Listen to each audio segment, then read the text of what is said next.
Anak buah sangat berjasa, tapi kalau komandannya bodoh, goblok, bego, dia kalah perang terus. Telah dibangun 70%, 80%, sehingga kami tinggal 10% lagi gunting kita. Terima kasih Demokrat, terima kasih Pak SBY. Why not seperti itu? Saya menerima permohonan saudara untuk bersedia dicalonkan sebagai calon Presiden Republik Indonesia.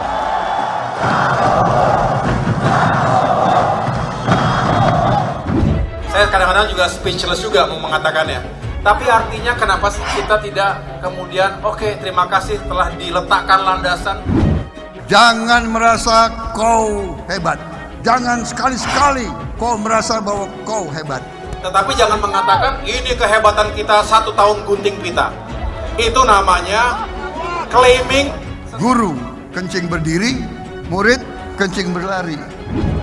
Konon akan diatur dalam pemilihan presiden nanti yang hanya diinginkan oleh mereka 2 pasangan capres dan cawapres saja. Kepada adik-adik saya, kepada anak-anak muda, jangan sekali-sekali berkhianat kepada rakyat. Apa itu BLT hanya untuk menghambur-hamburkan uang negara? Betul? Dibilang kita tidak punya cara lain, padahal itulah cara yang paling bijaksana untuk membantu rakyat. Salam pembaharuan.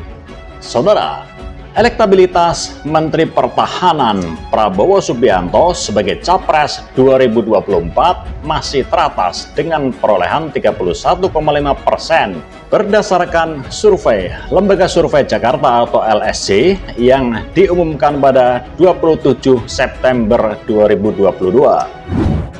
Terkait hal tersebut, peneliti LSJ Vetra Ardianto mengungkapkan indikator-indikator yang membuat nama Prabowo langgeng teratas sebagai capres idola publik.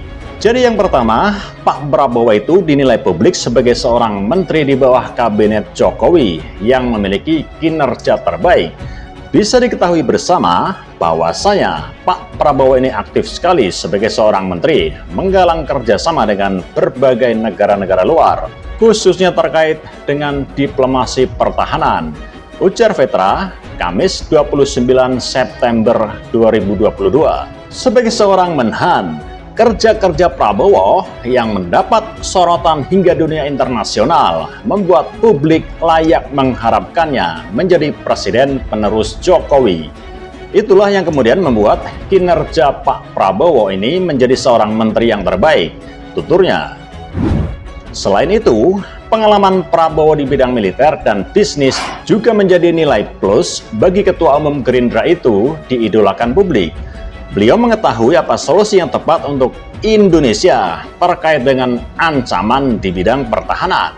Kalau latar belakang pebisnis, tentunya ini terkait dengan ekonomi, investasi, dan sebagainya.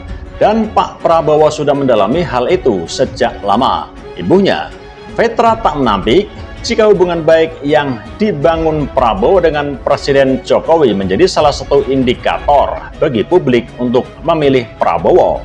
Oleh karenanya wajar jika para pemilih Jokowi akan mendukung Prabowo menjadi Presiden 2024. Sebab itu, Prabowo menjadi salah satu harapan publik untuk memimpin Indonesia periode 2024-2029 nanti. Pungkasnya, sebelumnya dalam survei yang dirilis LSJ pada 27 September 2022, nama Prabowo Subianto tetap bertengger di posisi teratas dengan 31,5%. Lalu di posisi kedua diisi oleh Ganjar Pranowo dengan elektabilitas 20,8%. Sementara Anies Baswedan berada di urutan ketiga dengan elektabilitas 16,9%. Selanjutnya terdapat nama Gubernur Jawa Barat Ridwan Kamil dengan elektabilitas 7,2%. Lalu Ketua Umum Partai Demokrat Agus Harimurti Yudhoyono atau AHY dengan 5,9%. Sementara itu, berdasarkan hasil survei yang dilakukan Lembaga Carta Politika, Ganjar Pranowo menduduki peringkat pertama dengan hasil suara 31,1%, disusul Prabowo Subianto dengan hasil suara 24,4%. Ketiga Anies Baswedan dengan hasil suara 20,6%.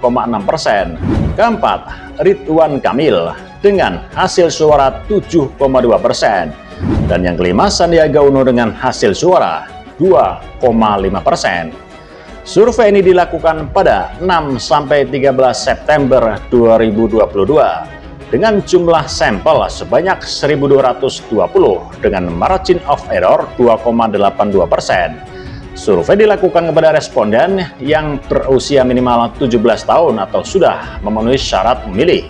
Lembaga survei lainnya yaitu Lembaga Survei Indonesia atau LSI. Di posisi pertama diduduki oleh Ganjar Pranowo dengan 24,5%. Kedua Prabowo Subianto dengan hasil suara 21,3%. Ketiga Anies Baswedan dengan hasil suara 19,3%. Keempat Ridwan Kamil dengan hasil suara 10,4%. Kelima Agus Harimurti Yudhoyono atau AHY dengan hasil suara 2,9%. Survei ini dilakukan pada 13 sampai 21 Agustus 2022 terhadap 1.220 responden menggunakan metode multi-stage random sampling dengan margin of error sekitar 2,9% pada tingkat kepercayaan sebesar 95%. Sementara itu berdasarkan hasil survei Poltreking Indonesia, Ganjar Pranowo sempat menduduki peringkat teratas dengan hasil suara 26,6%. Kedua Prabowo Subianto dengan hasil suara 19,7%. Ketiga Anies Baswedan dengan hasil suara 17,7%. Keempat AHY dengan hasil suara 4,7%. Dan yang kelima Ridwan Kamil dengan hasil suara 3,9%. Saudara, sekarang kita menyoroti kenapa elektabilitas Ketua Umum Demokrat Agus Harimurti Yudhoyono atau AHY begitu rendah alias tidak laku dijual di Pilpres 2024. Jawabannya adalah salah satunya ketidakdewasaan berpolitik dalam pernyataan sang putra mahkota Cikias ini yang kemudian kerap mengundang polemik. Salah satunya adalah ketika belakangan ini pernyataan AHY yang membandingkan infrastruktur di rezim Susilo Bambang Yudhoyono atau SBY, bapaknya, dengan pemerintahan Presiden Joko Widodo atau Jokowi masih menjadi sorotan. Pakar komunikasi politik M. Rusihombing menilai AHY menunjukkan ketidakdewasaan berpolitik dalam pernyataannya yang kemudian mengundang polemik dan kontroversi. Pandangan-pandangan yang disampaikan AHY ini menunjukkan ketidakmatangan beliau dalam berkomunikasi politik dan ketidakmatangan sebagai aktor politik. Kata Emrus dalam keterangan tertulisnya Rabu 28 September 2022, padahal dia ketua umum partai hingga salah satu kandidat di Pilpres 2024. Katanya, saudara, selain itu sebelumnya lembaga survei Saiful Mujani Research and Consulting atau SMRC merilis hasil survei terbarunya terkait efek elektabilitas PDIP terhadap pencalonan presiden. Hasilnya, Ganjar Pranowo, Anies Baswedan, dan Prabowo Subianto punya efek positif terhadap suara PDIP jika diusung jadi calon presiden ketimbang Puan Maharani. Pendiri SMRC, Saiful Mujani menjelaskan, awalnya responden dalam survei diberikan pertanyaan, jika PDIP mencalonkan Ganjar untuk menjadi presiden, apakah ibu atau bapak akan memilih PDIP atau calon anggota DPR dari PDIP bila pemilihan umum dilakukan sekarang? Hasilnya elektabilitas PDIP meningkat menjadi 43% jika mengusung Ganjar. Ganjar berhasil menyumbang 15% dari elektabilitas PDIP kekinian. Kalau dimasukkan Ganjar, naik cukup tajam. Intinya bukan soal persennya, Ganjar memperkuat PDIP secara signifikan. Persisnya, kata Saiful dalam paparannya di kanal YouTube SMRC TV, Kamis 29 September 2022. Yang tanpa Ganjar tadi itu hanya 28. Kalau dimasukkan Ganjar jadi 43, naik sekitar 15% sambungnya.